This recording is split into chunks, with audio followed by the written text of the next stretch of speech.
Bismillahirrahmanirrahim. Ketika antum kena musibah, jauhi ucapan andai kata.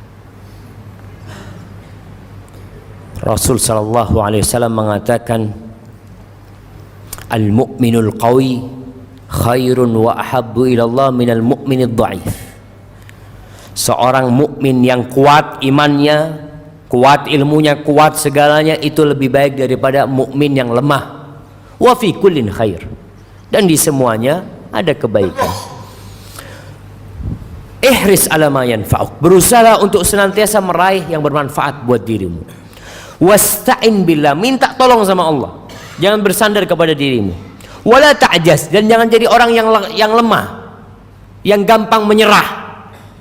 Fa in asabaka syai', kalau kau tertimpa musibah, jangan pernah mengatakan, oh andai kata aku itu tadi nggak keluar rumah, andai kata aku tadi nggak ke Al-Amin, insya Allah motorku nggak hilang. Ana bukan ngomong ada yang motornya hilang, ya enggak, insya Allah ada motornya. Tapi jangan mengatakan, kalau antum pulang dari sini ngelihat motornya hilang, mana ya husnudzon, oh kayaknya dipindah sama tukang parkirnya. Tanya sama tukang parkirnya, Mas, mindah motor? Enggak Mas. Aduh, hilang Mas motor. Antum ketika hilang ucapkan inna lillah wa inna ilaihi raji'un. Husnudzon, aku mau dapat motor baru ini insyaallah ini. Allahumma jurni fi musibati, Allah berikan pahala kepadaku di musibah yang menimpaku, dan berikan ganti wa akhlif li khairan minha, ganti yang lebih baik dari itu. Katakan qadarullah wa ma syaa fa'al. Ini sudah takdir Allah. Allah berbuat apa yang Allah kehendaki, dan pasti Allah bertindak penuh dengan hikmah, ada hikmahnya.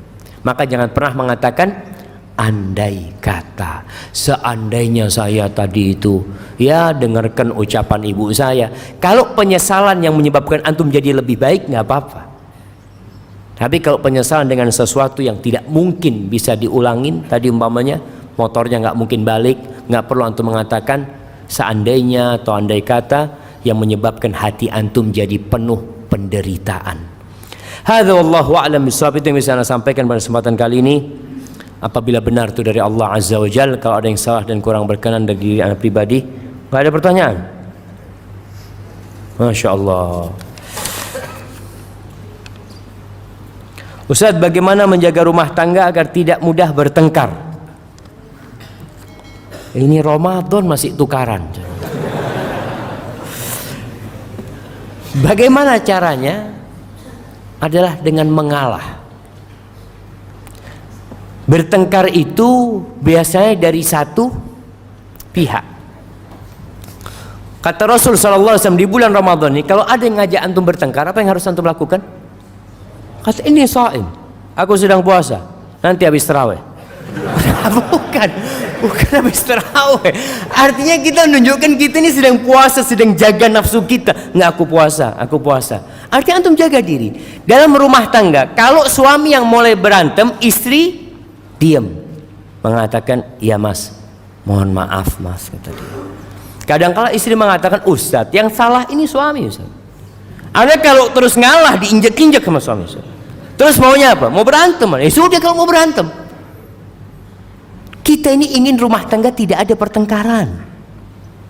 Intinya ketika ada satu yang marah, yang satunya diem, pertanyaannya, yang marah ini akan terus marah atau akan reda? Seperti api jemaah. Ketika api membara dan antum tidak lemparkan ke sana kayu, lama-kelamaan dia mati sendiri. Kadangkala istri melempar kayu, kadangkala bukan kayu, bensin.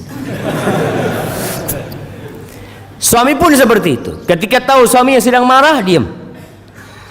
Kadangkala istri itu kalau marah akhirnya minta apa ibu-ibu? Minta cerai.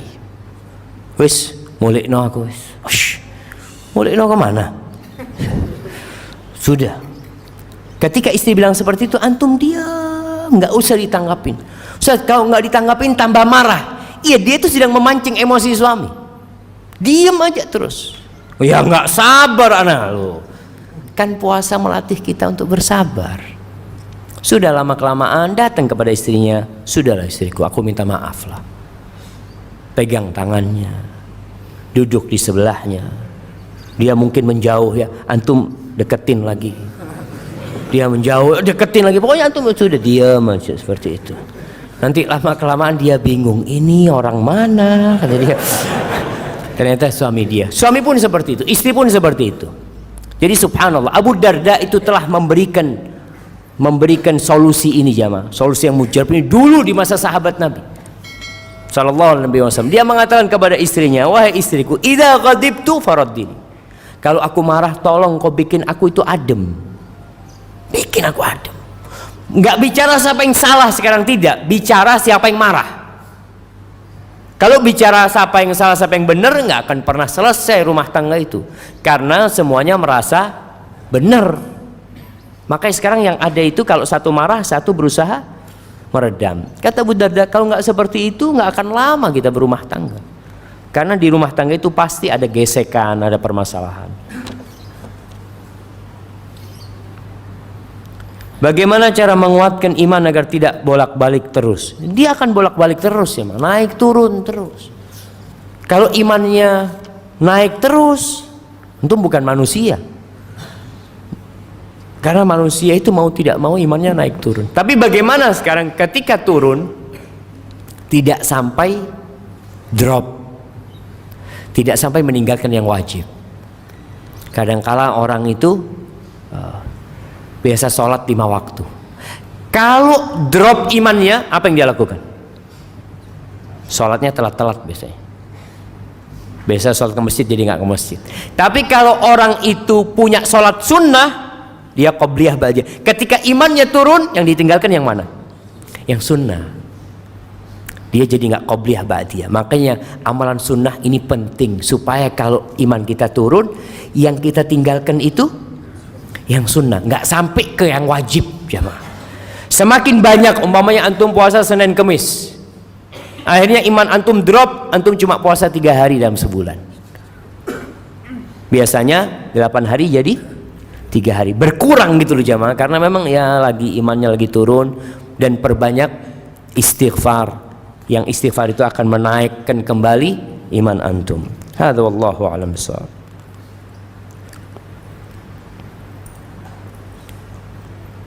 Ustadz, hubungan situasi negara saat ini pertemanan putus karena beda pilihan, teman diblokir. Bagaimana menyikapinya? Itulah jamaah keburukan demokrasi. Keburukan demokrasi. Orang-orang bicara demokrasi baik, nggak ada. Apa yang terjadi di negeri kita ini gara-gara demokrasi.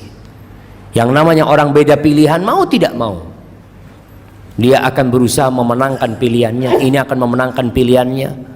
Dan subhanallah, kadangkala Islam ditanggalkan. Saudara dia itu yang satu kelompok sama dia, padahal muslim. Kalau satu partai, satu payung sama dia, walaupun kafir, saudara sama dia. Tapi muslim yang di partai lain, musuh. Inilah bahayanya demokrasi kita jamaah. Makanya kalau kita lihat, musyawarah itu akan menyelesaikan masalah ini. Jadi pemilihan pemimpin dalam Islam itu bisa dari pemimpin sebelumnya mengatakan, nanti yang jadi pemimpin setelahku fulan, supaya nggak ribut. Atau musyawarah. Dan kita lihat negeri kita ini salah satu asasnya musyawarah, tapi nggak dipakai. Yang ada pilihan seperti itu, bahkan pilihan langsung. Dan berulang kali Anda sampaikan di beberapa kajian, bagaimana kezaliman pemilu itu jamaah. Antum bisa lihat kalau ada 1000 kiai dan 1005 pelacur, yang menang yang mana? Suaranya yang mana yang menang? 1005 pelacur ini, Ustaz. Iya, tetap demokrasi. Suara terbanyak jamaah. Dan kebanyakan manusia itu orang-orang buruk jamaah. Baca dalam Al-Qur'anul Karim, orang baik selalu jumlahnya qalil. Maka yang menang itu bukan yang baik, yang buruk. Karena ikut jumlah. Sekarang kalau bicara jumlah jamaah, maka tugas kita adalah ya sekarang doakan negeri kita. Kita memohon kepada Allah Azza wa Jalla agar menurunkan rahmatnya buat negeri kita dan membinasakan orang-orang yang zalim supaya mereka hilang dari negeri kita. Kita mohon sama Allah Azza wa Jalla. Barakallahu fikum. Nah, Ustaz, bagaimana cara meneguhkan hati di atas sunnah di lingkungan sekolah yang tidak mendukung dan menghadapi guru yang anti sunnah? Jemaah Rasul sallallahu alaihi wasallam itu hidup di lingkungan yang anti-Islam. Anti-Islam. Bagaimana Nabi alaihi salatu wasallam dicaci maki, dibenci, dimusuhin, bahkan bukan hanya verbal, tapi sampai kepada fisik. Sallallahu alaihi wasallam. Tapi apa yang dilakukan Nabi SAW selama di kota Mekah? Sabar. Sabar. Kalau dilihat nih orang sudah nggak mampu ini Ustaz.